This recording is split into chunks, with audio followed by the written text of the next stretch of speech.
Renovados votos de ótima disposição em Cristo Jesus. Estamos outra vez de regresso para mais uma edição do nosso programa. À medida que o tempo passa, sinto que começamos a ficar mais próximos uns dos outros. A cada edição deste programa, a nossa irmandade se fortalece e a nossa comunhão radiofónica, digamos assim, vai se tornando cada vez mais crescente. Vivemos esta experiência cristã, então, partilhando daquilo que Deus disse. Ou seja, toda forma de realidade concreta e existencial é uma extensão do que Deus disse. Eu estou falando dos decretos de Deus. Sim, meu ouvinte, os decretos de Deus. É sobre isso que eu gostava de o convidar a que conversemos no dia de hoje. Mas antes, permita-me que eu leia para si o texto de Gênesis capítulo 1, versículo 3, onde se acha assim escrito: E disse Deus, haja luz, e houve luz.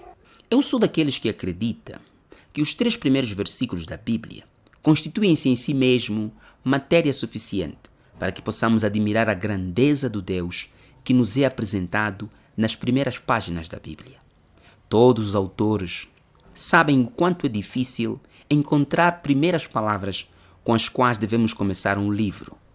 Horas e horas são investidas na procura de se poder encontrar a melhor forma de se começar um livro, porque todos nós sabemos que o leitor precisa ser impactado logo no início. E assim possamos então seguir com a leitura de forma cada vez mais profunda. Eu acho que Moisés terá realizado um esforço semelhante, e os primeiros versículos da Bíblia são a resposta deste esforço literário, fruto de uma comunhão profunda com Deus. Os versículos 1 e 2 nos mostram um Deus que está em silêncio. E quando então ele se faz ouvir sua voz, naquele contexto de caos, abismo e águas desordenadas, ele emite o seu primeiro decreto: haja luz. O meu ouvinte sabe o que são decretos de Deus? O breve catecismo de Westminster diz que decretos de Deus são o seu eterno propósito, segundo o conselho de sua vontade, pelo qual, para sua glória, ele preordenou todas as coisas que acontecem. Sim, decretos de Deus são as palavras de Deus que trazem coisas à existência. O meu texto de hoje possui um decreto de Deus: haja luz. De seguida, então, uma implicação deste decreto: e houve luz. Quando olhamos para os primeiros versículos da Bíblia, nós percebemos que a criação foi um ato de soberana facilidade. Não podemos imaginar um Deus transpirando ou encontrando dificuldades para criar tudo o que existe. O facto de a Bíblia dizer que a criação foi terminada em 6 dias, isso não significa que Deus estava com algum tipo de dificuldade. Trata-se apenas de comunicação implícita de sua natureza, de seus propósitos e partilha de valores do seu reino. Tudo o que Deus criou de forma fácil. Do versículo 1 até o versículo 24 de Gênesis capítulo 1, uma frase se repete que aponta para esta soberana facilidade. Disse Deus, disse também Deus, disse Deus, disse também Deus. O Deus da Bíblia é um Deus que fala, é um Deus que decreta. Haja luz, e não há como não haver essa emissão de luz. A hipótese de Deus falar ou decretar e as coisas continuarem as mesmas é impossível, porque isso implica a sua própria natureza. Deus é tão simples e unido em sua natureza que nunca brinca com suas palavras. Seus decretos são tão poderosos que nem mesmo os anais da eternidade poderiam impedir de fazer o que ele estava designado. O meu texto de Gênesis 1:3 também nos ensina que os decretos de Deus são frutos de um soberano conselho. Deus é o único que pode falar sem pensar e ainda assim estar tão certo de tudo o que realiza. Os decretos de Deus são o pensamento de Deus em forma de palavras. E não podemos conceber um Deus que possui qualquer engano ou confusão em seu ponto de vista. Tiago, capítulo 1, versículo 17, está escrito assim: toda a boa dádiva e todo o dom perfeito vem do alto, descendo do Pai das luzes, em quem não há mudança nem sombra de variação. Ah, meu ouvinte, Deus consulta-se a si mesmo, sem comprometer a natureza da decisão final. Romanos capítulo 11, versículo 34 diz assim: Pois quem jamais conheceu a mente de Deus, ou quem foi seu conselheiro? Como disse certo autor, a nossa relação com Deus é sempre uma relação de contrariedade. Se Deus, de um lado, não precisa de conselhos para a vida, por sua vez o homem é aconselhado em Provérbios capítulo 3, versículo 5.